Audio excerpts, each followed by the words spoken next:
Welcome to the series of spectroscopy, and in today's tutorial we are going to see deviation from Beer's law. Before seeing deviation from Beer's law, we will just quickly revise the Lambert's law and Beer's law that we have already seen in previous tutorial. Lambert's law and Beer's law are the two laws which governs absorption of radiation, and we have seen that Lambert's law is related to the thickness or path length of absorbing species, and Beer's law is related to the concentration of absorbing species.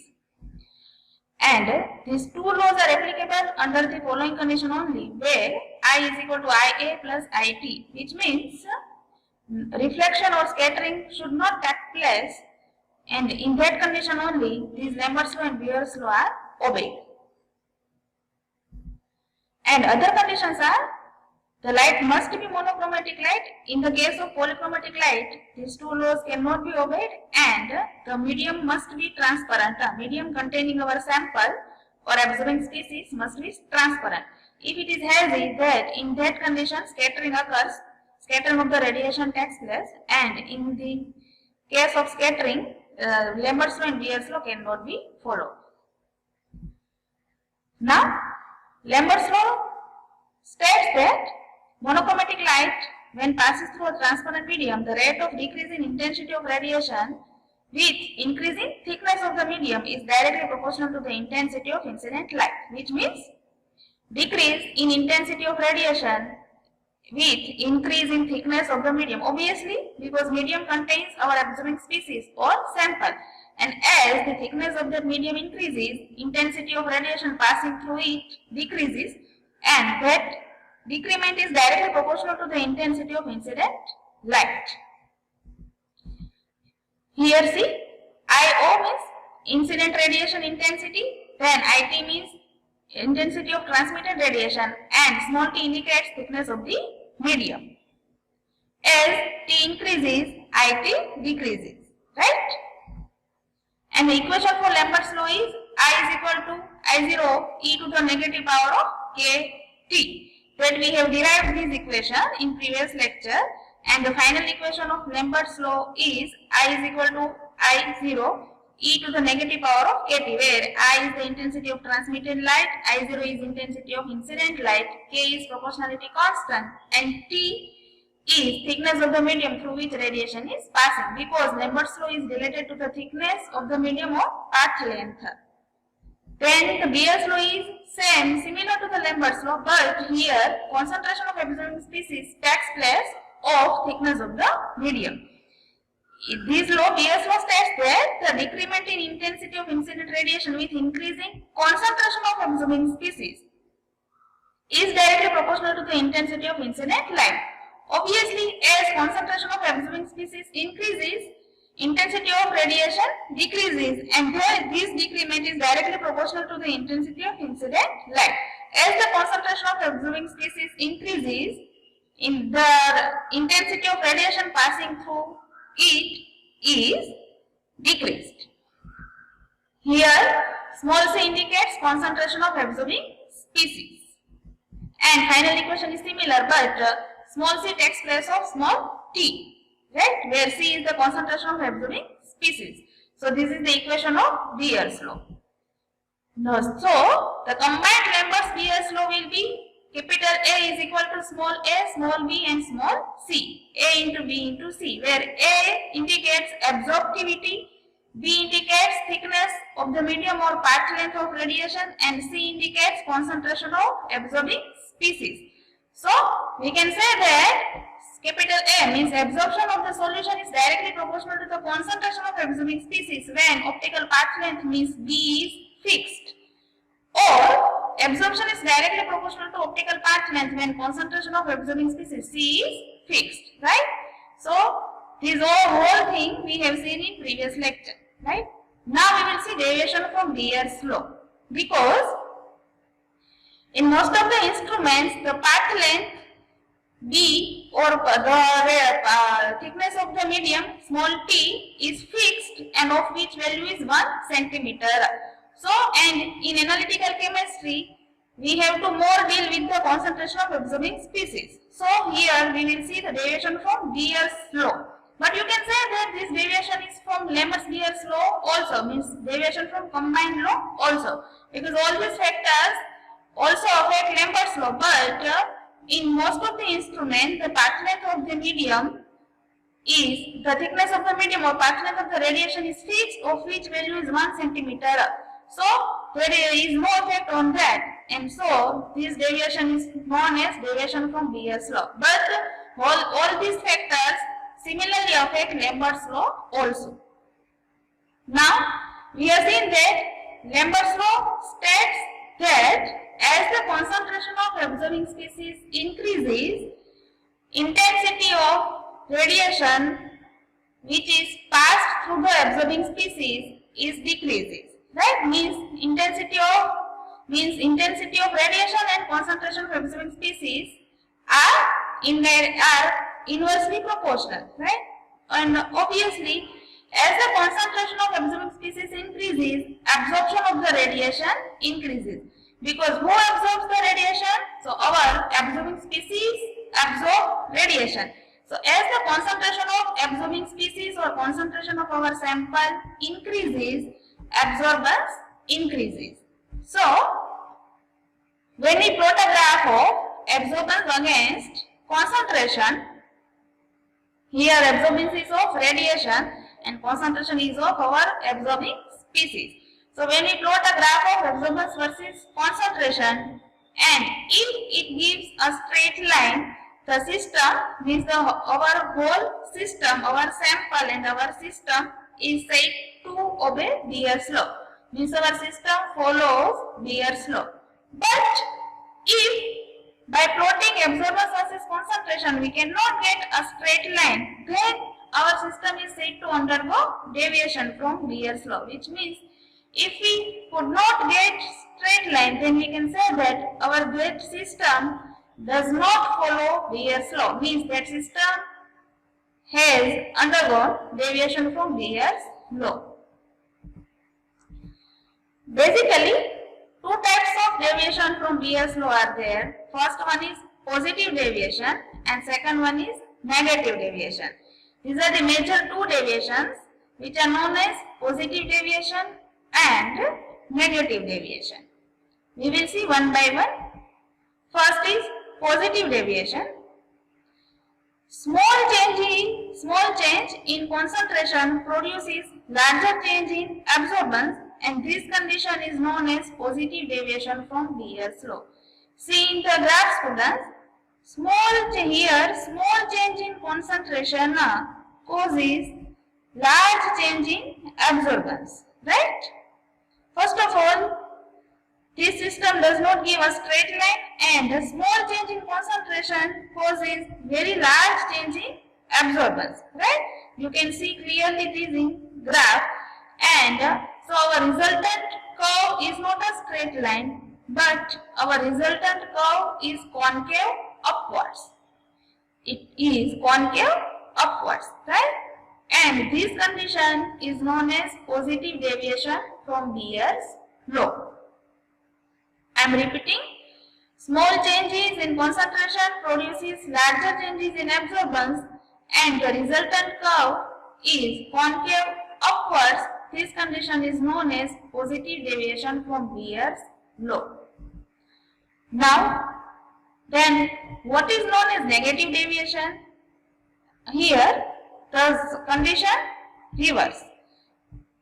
Large changes in concentration causes small changes in absorbance. This condition is known as negative deviation. Right? First of all, we cannot get a straight line by plotting absorbance versus concentration, and very large changes in concentration causes only small changes in absorbance. This condition is known as negative deviation, and the shape of resultant curve is concave downwards. Right? Here the curve is concave downwards. In the case of positive deviation, the curve is concave upwards, and in the case of negative deviation, the curve is concave downwards. Right? Here large changes in concentration produces smaller changes in absorbance. Ideally, If our system follows Beer's law, then the concentration and absorbance should be proportional to each other, right? But if they are not proportional to each other and smaller and larger changes are there, then those cases are known as positive and negative deviation, right? So, in positive deviation, we get concave upward curve, and in negative deviation, we get concave downward curve. In the case of positive deviation, very small changes in concentration produces larger changes in absorbance, and in case of negative deviation, larger changes in concentration produces smaller changes in absorbance. This is known as negative deviation. So, these are the two major deviations from Beer's law. Now, generally, most of the systems obey Beer's law only on a specific concentration range, and above and below that range, deviation takes place, right? And that range is known as linearity. For example, 10 to 50 microgram per ml. Any solution of our sample or any solution of absorbing species follows Beer's law in the range of 10 to 50 microgram per ml. Now, below 10 microgram per ml and above 50 microgram per ml, that system or that sample solution does not obey Beer's law.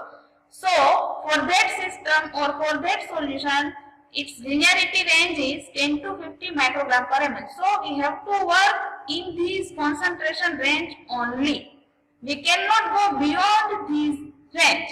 And in most of the cases in analysis students, the first thing we have to determine is to determine its range of that system, to determine the range of that system into which we can work, right? So, first thing is we have to determine the range into which that system obeys Beer's law, and that range is known as, also can say, linearity, and in that range only a simple solution or system obeys Beer's law. We cannot work outside this range. We have to work, we have to find qualitative or quantitative parameters in that range only. We have to validate all the system. We have to determine all the validation parameters in that range only, right? And this range for a specific sample solution is specific for a specific compound in a specific solvent. Means it differs from compound to compound, and it differs from solvent to solvent. Means paracetamol has specific range in NOH is different than the range of paracetamol in alcohol, right? So, same solvent also affects this range. Now, which are the major factors causing deviation from Beer's law? So, main 4 types of factors are there which causes deviation from Beer's law. First factor is measurement of absorbance. Second is instrumental factors. Third is non-instrumental factors, and fourth is chemical deviations. These are the main 4 factors which causes deviation from Beer's law. Absorbance measurement, instrumental factors, non-instrumental factors, and chemical deviation. So, first one is measurement of absorbance. In previous tutorials, we have seen that lambda max indicates wavelength maxima, right?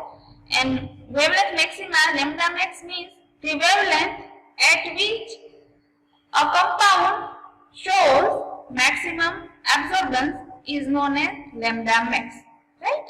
The wavelength at which a compound shows maximum absorbance, that wavelength is known as lambda max, means wavelength maxima. And in general practice, what we do? We measure absorbance at that point of lambda max only. We measure absorbance at lambda max only. But ideally, all values of absorbance under absorbance area under absorbance curve should be measured, right? So, this is the lambda max, and the wavelength at which it shows maximum absorbance is known as wavelength maximum of lambda max, right? But ideally, we should measure all the values of absorbance area under the absorbance curve, and by that measurement only we can get specific values about the absorbance and it will be more precise, right? So this is the first factor, measurement of absorbance. In general practice we measure absorbance at lambda max, but ideally we should measure absorbance under the all the absorbance curve area, right? Second factor is instrumental factors, and further these instrumental factors are subdivided into 5 classes.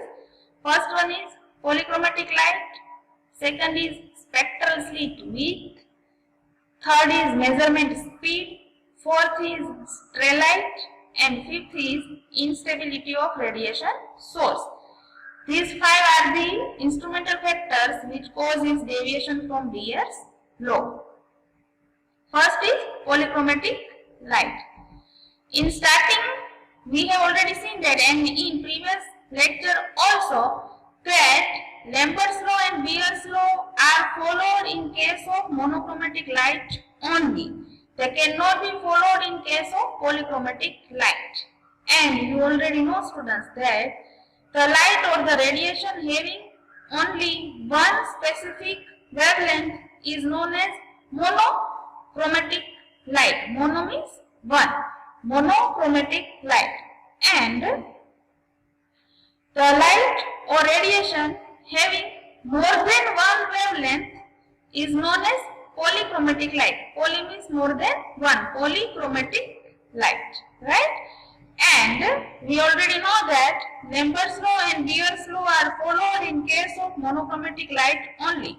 They cannot be followed in case of polychromatic light. Right? Here you can see in the picture that monochromatic light and what the wavelength is. So the distance between two successive maxima or minima is known as wavelength. In case of monochromatic light, you can see that the wavelength is specific. While in case of polychromatic light, you can see the wavelength is not specific. Wavelength varies, right? So Lambert's law and Beer's law cannot be followed in case of polychromatic light. There must be monochromatic light to follow Beer's law and Lambert's law. Second instrumental factor is spectral slit width. What is spectral slit width? Is first of all, in short, it is known as SSW. S for spectral, S for slit, and W for width. SSW means spectral slit width. Then we will see in detail in instrumentation. This is the width through which our radiation passes and enters sample. Right? This SSW is placed between monochromator and our sample, and monochromator is placed after radiation source. In instrumentation, student, first of all there is radiation source which emits radiation, right? Then this radiation passes through monochromator to make that radiation monochromatic, because as I said, these laws are followed in case of monochromatic light only. So to make radiation monochromatic, the radiation first is passed through the monochromator and it makes the light monochromatic. And after passing through monochromator, that light and it passes through SSW, spectral slit width is nothing but it is a very small area which allows the passing of the radiation, right? It makes the radiation narrower, you can say that. It makes the radiation narrower, right? From wider to narrower, right? So, and then after passing through SSW is like a window, right? And after passing through SSW, radiation enters sample. So, the spectral slit width must be as narrow as possible, because as the value of spectral slit width increases, the resolution decreases. Here, I have taken the example of benzene in cyclohexane. These are the spectra of benzene in cyclohexane, and the spectra is obviously absorbance versus wavelength. You can see in case of the 0.5 nanometer SSW, the resolution of spectra is more. Then in case of 2.25 nanometer, the resolution decreases, and in case of 5 nanometer, resolution still more decreases, right? So as the value of SSW increases, the resolution of the spectra decreases. So to make our spectra more precise and to get detailed information, the value of SSW must be as narrow as possible, right? Ultimately, in instrumentation, in any analytical instrument, the value of SSW must be as narrow as possible. After SSW, spectroslit with the third instrumental factor is measurement speed. This is the speed at which absorbance of our instrument is measured. It should not be so high or it should not be so low. Means the speed at which absorbance is measured must be moderate. It must be optimum to follow the Lambert's and Beer's law. Then the fourth instrumental factor is stray light. Pay attention, student. What is stray light? The light reaching to the light measuring device without passing through the sample is known as stray light. We want to measure the light which passed through the sample only, right? But stray light is the light which reaches to the final radiation light measuring device without passing through the sample, right? That light is known as stray light, and that stray light also gives misreading. Obviously, it also gives misreading because we want to read the light which came from our sample only, right? But the stray light, after passing through the monochromator, the light due to scattering or refraction, it disperses away, it goes away, and without passing through the sample, it reaches to the light measuring device, and it gives misreading. It produces mistakes in readings, right? So stray light also one of the instrumental factor which causes deviation from Beer's law. And fifth instrumental factor is instability of radiation source. Intensity of radiation may go on changes due to fluctuations in electrical current, and these may also produce error in measurements, right?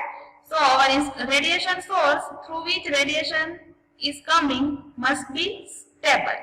So these are the 5 instrumental factors which causes deviation from Beer's law. Now, after the instrumental factors, third is non-instrumental factor. We have seen first factor which is measurement of absorbance, then the second is instrumental factors, third is non-instrumental factors, and fourth is chemical deviation. So we are doing the third factors which are non-instrumental factors, and further these factors are subdivided into 6 subclasses which are impurity, solvent, pH, temperature, suspension, and coagulation. All of these factors causes deviation from Beer's law. First one is impurity. Obviously, any impurities which have also property of absorbing radiation causes error in measurement of absorbance. So such type of impurities causes deviation from Beer's law. Second one is solvent. The solvent must be like that in which our sample, our absorbing species are completely dissolvable, completely soluble, and solvent should not have any absorbing property, right? These are the two main conditions which any solvent must follow to be used in as a solvent for a sample solution in an analytical instrument or in spectroscopy. First one is our absorbing species, our sample must be completely soluble in that solvent, and solvent must not have any absorbing property. If our solvent does not follow any of these conditions, then it produces error in measurement of absorbance and it causes deviation from Beer's law. Third one is pH. Obviously, pH drastically changes in absorbance of in measurement of absorbance. So, in most of cases, the spectroscopy is performed in buffer solutions, and you all are aware about the buffer solutions. Then, the next non-instrumental factor is temperature. Temperature variation also causes error and also causes deviation from Beer's law. So, in most of cases, the spectroscopy is performed at room temperature, means at 25 degrees Celsius, and it must not vary during performing the whole assessment or whole analysis. Then, suspension. In case of suspension type of solutions, in case of suspension, Beer's law is not obeyed. So, Beer's law is obeyed in case of normal solution only. And coagulation, Beer's law is not applicable if absorbing material is coagulated, because coagulated particle causes turbidity, and turbidity causes scattering, and we have already seen that in case of scattering of the radiation, Beer's law and Weber's law are not followed, which means coagulation causes turbidity, turbidity causes scattering, and scattering causes variation and deviation from the Beer's law. So, in case of coagulation, Beer's law cannot be followed. Then the fourth factor is chemical deviation, and further, these are the 6 factors which causes chemical deviation of the Beer's law: association, dissociation, polymerization, hydrolysis, ionization, and hydrogen bonding. Obviously, all of these chemical processes causes disturbances in normal structure of our sample, and due to that, absorbing property of our absorbing species is disturbed, and so that absorbing property of absorbing species is disturbed, and that's why only the deviation from Beer's law is caused. So, association, dissociation, polymerization, hydrolysis, ionization, and hydrogen bonding, which means our absorbing species should not undergo any of these chemical properties. We will see some example here. First one is association. Methylene blue at concentration of 10⁻⁵ molar has lambda max 660 nanometer, but at concentration of 10⁻⁴ molar, it exists as a dimer or trimer having lambda max 600 nanometer. And in case of dimer or trimer, methylene blue does not obey Beer's law. Dimer means 2 molecules of methylene blue are conjugated, and trimer means 3 molecules. Then next one is dissociation. Here the example is of potassium dichromate. This dichromate has an orange color, is orange in color and having lambda max 450 nanometer, and due to its dissociation with water molecule, it is converted into chromate, 2 molecules of chromate, CrO4 minus, means chromate, which has color yellow, and it has lambda max 410 nanometer, right? And so, in case of dichromate is dissociated into 2 molecules of chromate. Dichromate is dissociated into chromate, and this chromate does not obey Beer's law. Here lambda max also changes, so Beer's law cannot be followed. Third one is polymerization. This is the example of benzyl alcohol in carbon tetrachloride solvent. In carbon tetrachloride, it exists as a polymer. Here see 4 molecules of benzyl alcohols. It exists as a polymer, and in case of that polymer form, this benzyl alcohol cannot follow Beer's law, right? And similarly, hydrolysis, ionization, and hydrogen bonding also changes chemical properties of a compound, and changes in chemical properties of a compound causes deviation from Beer's law. So, this was all about deviation from Beer's law. We have seen main 4 factors. First one was measurement of absorbance, second one was instrumental factors, third is non-instrumental factor, and fourth is chemical deviation. These are the major 4 factors which causes deviation from Beer's law. Okay? Thank you.